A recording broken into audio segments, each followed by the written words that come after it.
Hello friends, एक बार पुनः आप लोगों का स्वागत है हमारे यूट्यूब चैनल स्टडी 26 पे। और आज के वीडियो में हम लोग देखेंगे जो पॉलिटिकल साइंस जिन बच्चों ने लिया होगा और उनका हो सकता है कि वो पॉलिटिकल साइंस आपने चाहे एमजेसी के रूप में हो या एमआईसी के रूप में हो या एमडीसी के रूप में हो लिया हो, तो सभी का मतलब सभी के लिए ये इम्पोर्टेंट है और बीए फर्स्ट सेमेस्टर के बच्चों के लिए। तो चलिए उन चीज़ों को समझते हैं और देखते हैं। पहले ही है कि आज हम लोग समानता और स्वतंत्रता दोनों की बातें करेंगे, जो कि थर्ड यूनिट में आपका टॉपिक है ये। तो चलिए उसको इंग्लिश में लिबर्टी बोलते हैं, स्वतंत्रता को।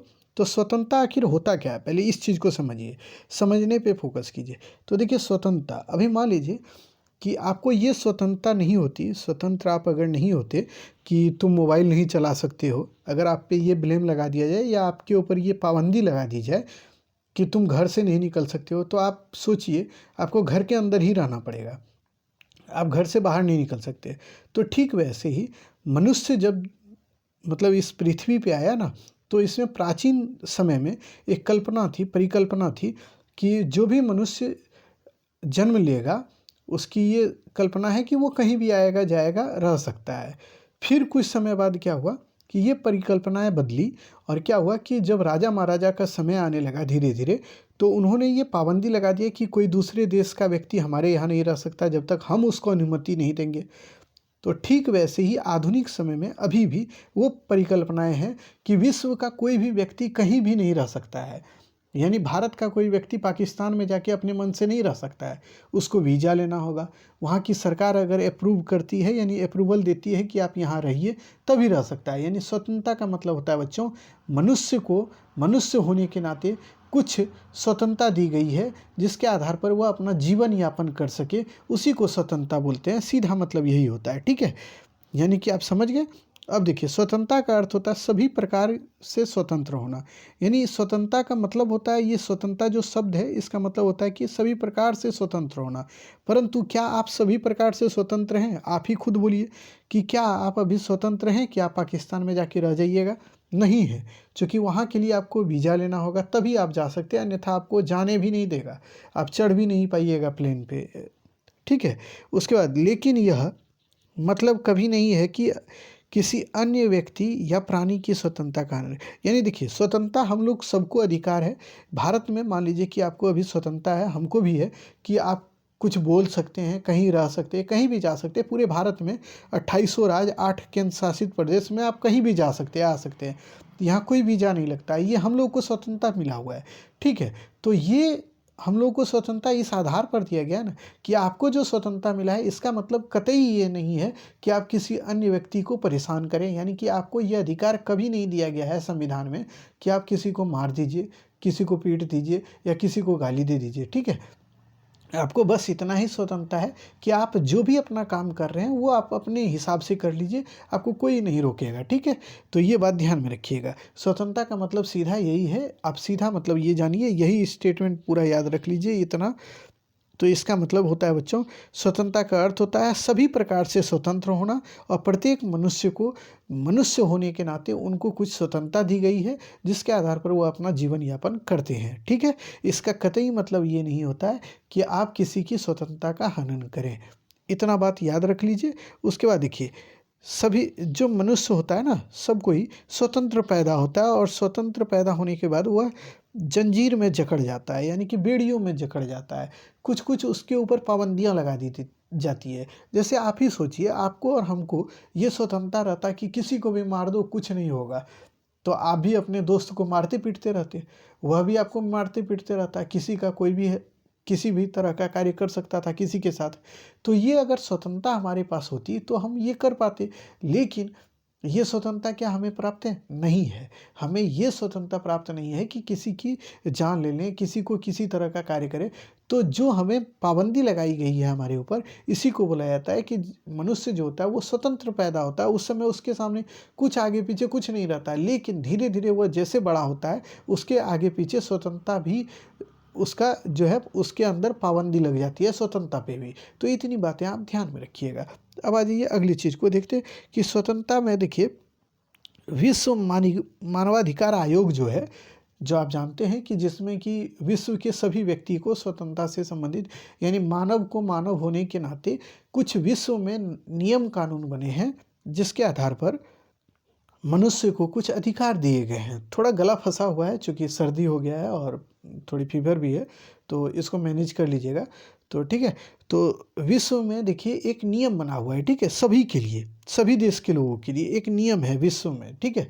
और इसी को बोला जाता है मानवाधिकार आयोग। इसमें ये अधिकार दिया गया है ना, जो भी मानव है उसको कुछ अधिकार दिया गया है, ठीक, ताकि वो अपना जीवन जी सके, उसको कुछ स्वतंत्रता दी गई है। तो उसमें भी हम लोगों के लिए यानी मनुष्य के लिए स्वतंत्रता की बात की गई है। फिर हमारे भारतीय संविधान की बात जब करें तो वहाँ भी हमको कुछ स्वतंत्रता मिला है, जिसमें कि हम लोगों को ये स्वतंत्रता है कि हम लोग भारत के अंदर कहीं भी जा सकते, कहीं भी रह सकते, कुछ भी खा सकते, कुछ भी पहन सकते, मतलब जो मन है वो कर सकते हैं। लेकिन बस इसमें एक पाबंदी ये है कि आप वही काम कर सकते हैं जो संविधान में वर्णित है। यानी आप ये नहीं कर सकते कि संविधान का आप पालन नहीं करिएगा तो यह कानूनी दायरे से गलत माना जाएगा, ठीक है। तो आपको पुलिस आएगी और उठा के ले जाएगी अगर आप संविधान का पालन नहीं करते, अगर आप कानून का पालन नहीं करते तो आपको पुलिस उठा के ले जाएगी, ठीक है। तो इसीलिए हमें कुछ स्वतंत्रता दी गई है, लेकिन उसमें कुछ पाबंदियां भी हैं हमारे संविधान में। तो इतनी ही बातें हम लिखे हैं, इतनी बातें ध्यान रखिएगा। अब देखते हैं स्वतंत्रता की कुछ परिभाषाएं दी गई है। दो परिभाषाओं को लिए हुए हैं, ज़्यादा परिभाषा लिए नहीं है ताकि आपको याद हो जाए। सीले के अनुसार, सीले जो हैं वो कहते हैं स्वतंत्रता अति शासन का विरोधी है। यानी अति शासन जो होता है उसका विरोधी क्या है? स्वतंत्रता है। ये सीले का स्टेटमेंट है। उसके बाद देखिए मैकेंजी के अनुसार स्वतंत्रता सभी प्रकार के प्रतिबंधों का अभाव नहीं है, अपितु अनुचित प्रतिबंधों के स्थान पर उचित प्रतिबंधों का व्यवस्था है, की व्यवस्था करता है, ठीक है। ये मैकेंजी बोलता है। तो ये दोनों स्टेटमेंट याद रखिएगा आप। अब आ जाइए स्वतंत्रता के प्रकार को देख लें। तो स्वतंत्रता के जो प्रकार हैं उसको अब देखिए, कई एक प्रकार हैं, उसमें कुछ मेन प्रकार की चर्चा हम कर रहे हैं, उसको आप देखते चलिए, ठीक है। तो अब देखिए पहला है प्राकृतिक स्वतंत्रता।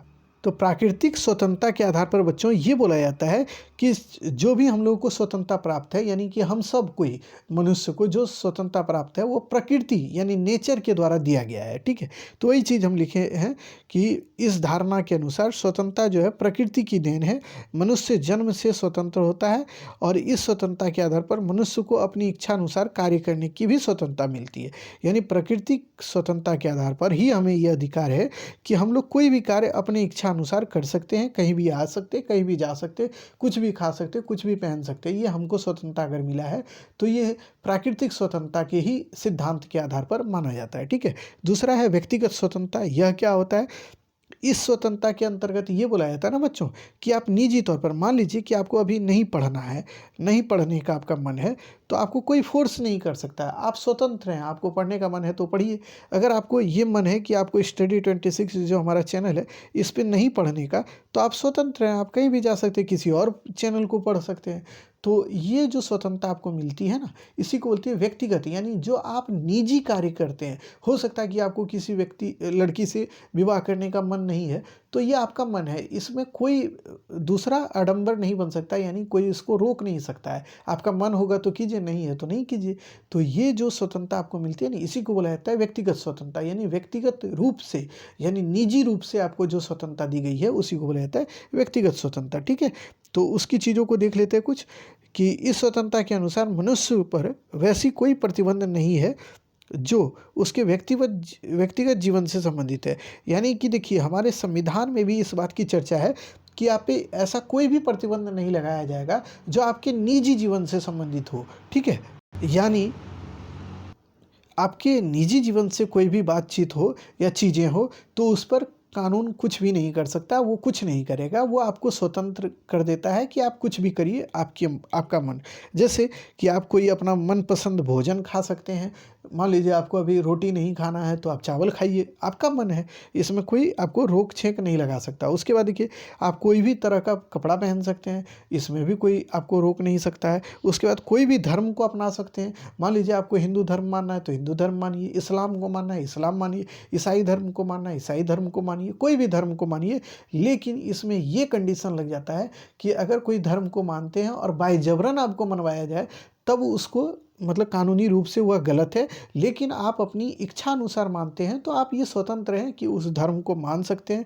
अगर कोई मान लीजिए इस्लाम धर्म को मानते हैं तो उसका वह प्रचार प्रसार भी कर सकते हैं, वो उसको अधिकार प्राप्त है। हिंदू धर्म को मानने वाले वह भी अपना प्रचार प्रसार कर सकते हैं, हिंदू धर्म का जयकारा लगा सकते हैं। तो ये सब स्वतंत्रता के ही अंतर्गत आता है, ये बात ध्यान रखिएगा।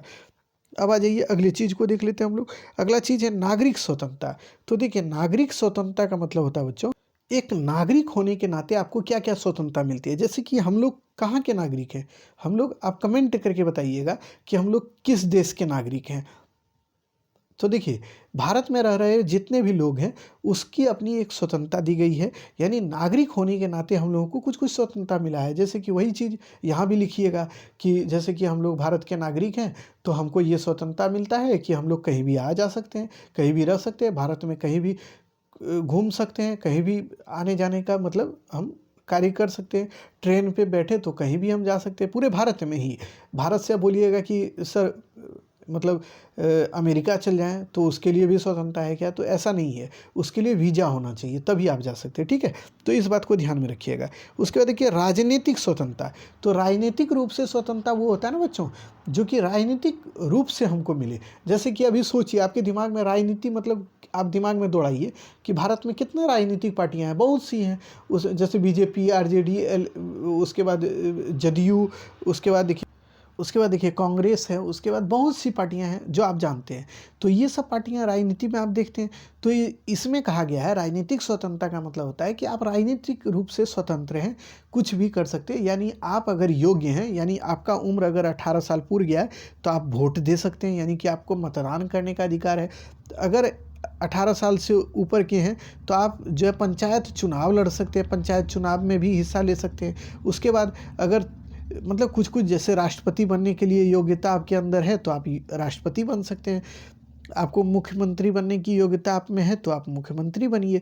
तो ये सब अधिकार तो हम लोग को हैं, लेकिन इसमें ये भी ध्यान में रखा जाता है कि आपकी योग्यता भी उस हिसाब की होनी चाहिए। अगर आप पागल हैं मान लीजिए और आप कहिएगा हम मुख्यमंत्री बनेंगे, तो आप में वो योग्यता नहीं है, आप नहीं बन सकते। ये संविधान में वर्णित है कि कोई पागल व्यक्ति मुख्यमंत्री नहीं बन सकता, कोई पागल व्यक्ति कोई चुनाव नहीं लड़ सकता है। ये बात ध्यान में रखिएगा। आप देखिएगा कोई पागल जो अगल बगल में आपका दिखेगा वो हर हमेशा तो एकदम बड़का बड़का बात बोलते रहेगा, मतलब कि वो तो नेता उता का ही बात बोलते रहेगा।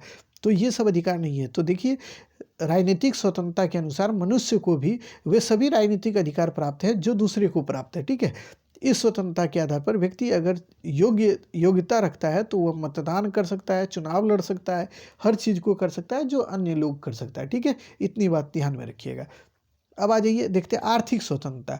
तो आर्थिक स्वतंत्रता का मतलब होता है बच्चों कि आर्थिक रूप से आप स्वतंत्र हैं, आप कोई भी कार्य कर सकते हैं, जैसे कोई भी पैसा अपना सकते हैं। अगर आपको मन है कि शिक्षक बनने का तो आप खाली इतना कीजिए कि बीएड कर लीजिए, शिक्षक वाली जो वैकेंसी आएगी उसको निकाल लीजिए तो आप शिक्षक बन सकते हैं। यानी कि आप में अगर योग्यता है तो आप उस कार्य को कर सकते हैं, लेकिन योग्य होइएगा तब। जैसे कि आप इंजीनियरिंग नहीं किए और कहिए कि हम इंजीनियर बन जाए तो वो तो आप नहीं बन सकते, ठीक है। आप बोलिएगा कि हमको डीएम बना दीजिए, तो डीएम आप तभी बन सकते हैं जब आप यूपीएससी का एग्ज़ाम निकालिएगा, तब आप डीएम बन सकते हैं।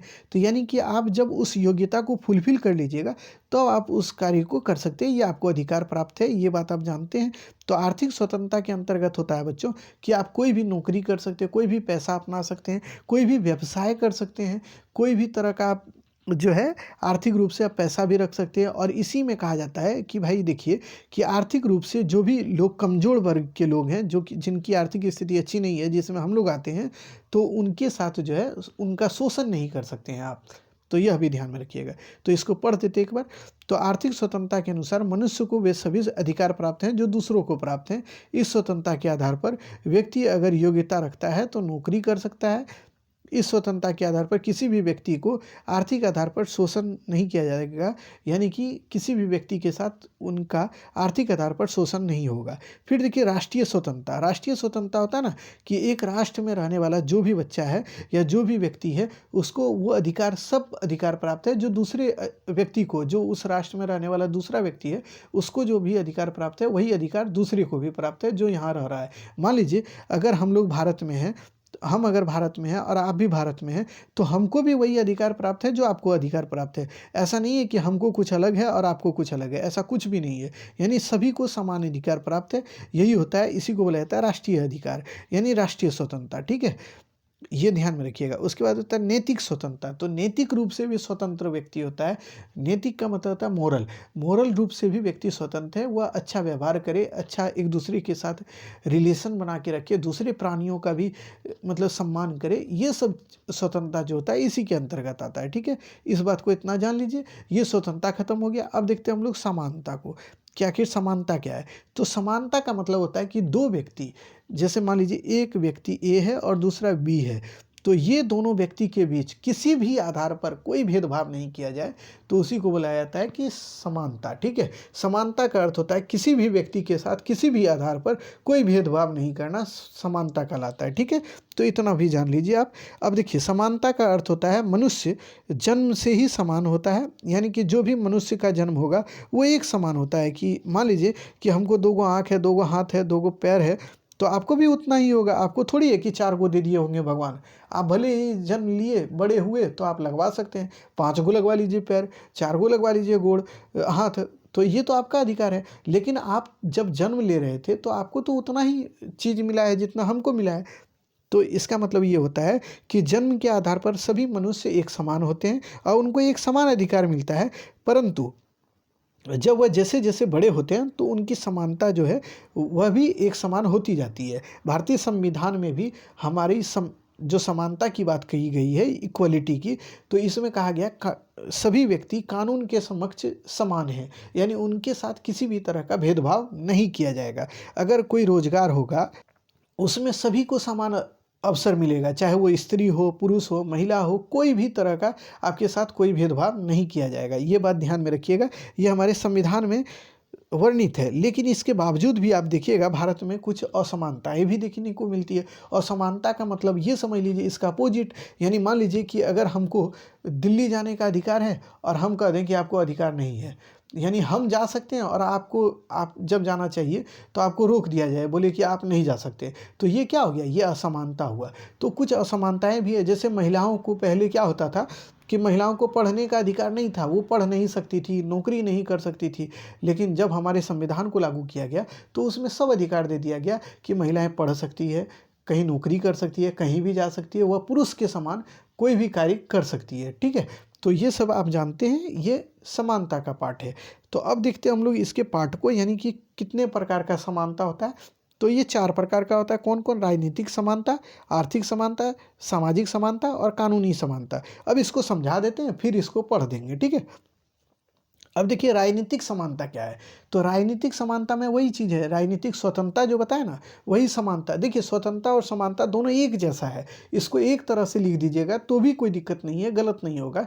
खाली समानता की जगह स्वतंत्रता रख दीजिए और स्वतंत्रता की जगह समानता रख दीजिए, दोनों बतवा एक ही जैसे चलेगा। ठीक है, तो समानता में देखिए राजनीतिक समानता का अर्थ होता है बच्चों, राजनीतिक आधार पर सभी समान हैं, यानी कोई भी व्यक्ति चुनाव लड़ सकता है। अगर अधिकार है चुनाव लड़ने का, तो किसी और को भी, आपके दोस्त को भी अधिकार है। अगर वो उस योग्यता को रखे, 18 साल का उम्र अगर पार कर गया है तो वो मतदान कर सकता है, आप भी कर सकते हैं। तो यही होता है राजनीतिक समानता। उसके बाद देखिए आर्थिक समानता। आर्थिक समानता मतलब कोई भी पैसा आप अपना सकते हैं, यानी कि कोई भी तरह का व्यवसाय आप कर सकते हैं। अगर आपके पास धन है तो आप करिए। उसके बाद कोई भी नौकरी आप कर सकते हैं, उसमें योग्यता रखते हैं तो नौकरी आप कर सकते हैं। ठीक है, तो ये सब होता है आर्थिक समानता में। उसके बाद देखिए सामाजिक समानता में क्या होता है बच्चों, सामाजिक आधार पर सभी व्यक्ति समान हैं, यानी उनके अंदर किसी भी लिंग हो, जाति हो, धर्म हो, किसी भी अधिकार आधार पर कोई असमानता नहीं रखा जाएगा, यानी कोई भेदभाव नहीं किया जाएगा। इसके अंदर यही होता है। अब होता है कानूनी समानता। तो कानूनी समानता का अंतर होता है बच्चों कि किसी भी व्यक्ति के साथ कानून के समक्ष कोई भी व्यक्ति जो है, मान लीजिए आज हमारा जो न्यायालय है भारत का, सर्वोच्च न्यायालय या सुप्रीम कोर्ट, या फिर आप जिला न्यायालय देखते हैं, या फिर जो भी आप न्यायालय देखते हैं, हाई कोर्ट देखते हैं, तो इस सब में सबका अधिकार है कि आपके साथ कोई भी भेदभाव नहीं किया जाएगा। अगर कोई बड़ा से बड़ा व्यक्ति हो, यानी बहुत पैसा वाला व्यक्ति हो, और कोई गरीब से गरीब व्यक्ति हो, तो सभी कानून के समक्ष समान है, यानी कि कानून सबको एक तरह का समानता देता है, उसके साथ कोई भेदभाव नहीं किया जाएगा। अगर कोई मान लीजिए कि कोई आपके ऊपर केस है, कि आपने 10,000 चोरी किया है, तो 10,000 का चोरी किया है, चाहे आप अंबानी काहे न रहिए, तब भी आपको भी जेल जाना होगा। अगर कोई मान लीजिए कि कोई गरीब से गरीब व्यक्ति ही क्यों ना हो, अगर चोरी किया है तो उसको दंड स्वरूप जेल जाना होगा या नहीं तो जुर्माना भरना होगा। ये दोनों के लिए लागू होता है। तो यही होता है कानूनी समानता, ठीक है। अब एक-एक करके उसको देख लेते हैं हम लोग। तो देखिए, कानूनी समानता यानी कानून के समक्ष समानता की बात करता है। इसमें कोई भी व्यक्ति कानून के समक्ष समान है, यानी किसी के अंदर कोई भी भेदभाव नहीं है, यही बात होता है, ठीक है। यानी कानून किसी के साथ भी भेदभाव नहीं करेगा। यानी मान लीजिए कि पुलिस आती है या थाना से कोई प्रभारी आते हैं किसी को पकड़ने, अगर कोई तरह का कोई जुर्म करता है तो उसको पकड़ के ले जाती है तो ठीक है, लेकिन निर्दोष व्यक्ति को वो पकड़ के नहीं ले जा सकती। जब तक वो कारण नहीं बताएगी तब तक वो आपको मतलब अरेस्ट नहीं कर सकती। ये बात भी ध्यान में रखिएगा। राजनीतिक वही हो गया, राजनीति के आधार पर जो भी व्यक्ति है उसको जो स्वतंत्रता मिला है या समानता जो मिला है वही हो गया क्या, राजनीतिक समानता। उसके बाद देखिए, आर्थिक आधार पर भी कोई भी व्यक्ति असमान नहीं है। यानी कि आप अगर ए नाम के कोई व्यक्ति हैं, कोई बी नाम का व्यक्ति है, तो दोनों को ही आर्थिक अधिकार प्राप्त है कि वो कुछ भी कर सकता है, वो कोई भी पैसा अपना सकता है या कोई भी बिजनेस कर सकता है। वो किताब का दुकान खोलना चाहे तो किताब दुकान खोल ले, अगर आप चाहें तो आप कोई और भी कार्य करते हैं तो कर लीजिए। आपको शिक्षक बनना है तो शिक्षक बन जाइए, आपको अगर आईएएस बनना है तो आईएएस बन जाइए। ये सब अधिकार आपको प्राप्त है, यानी आप समान हैं एक दूसरे के, ठीक है। उसके बाद होता है सामाजिक समानता। सामाजिक समानता में बच्चों, समाज में सभी समान हैं, उनके सामने कोई लिंग हो, जाति हो, धर्म हो, आधार या किसी भी आधार पर कोई भी भेदभाव नहीं किया जाएगा। कानून के समक्ष जो होता है ना बच्चों, कानून के समक्ष किसी भी व्यक्ति को, चाहे वह लिंग हो या जाति हो या फिर धर्म हो या फिर किसी भी वर्ग का कोई व्यक्ति हो, कोई भी संप्रदाय का हो, तो उसके पास कोई भेदभाव नहीं किया जाएगा, यही कहा जाता है। तो आज के वीडियो में हम लोग समानता और स्वतंत्रता दोनों देख लिए और हमें उम्मीद है कि आपको वीडियो पसंद आया हो। अगर वीडियो पसंद आया हो तो प्लीज़ आप हमारे चैनल को सब्सक्राइब कर लीजिएगा, लाइक कीजिएगा, वीडियो को शेयर ज़रूर कीजिएगा। फिर मिलते हैं अगले वीडियो में, तब तक के लिए धन्यवाद।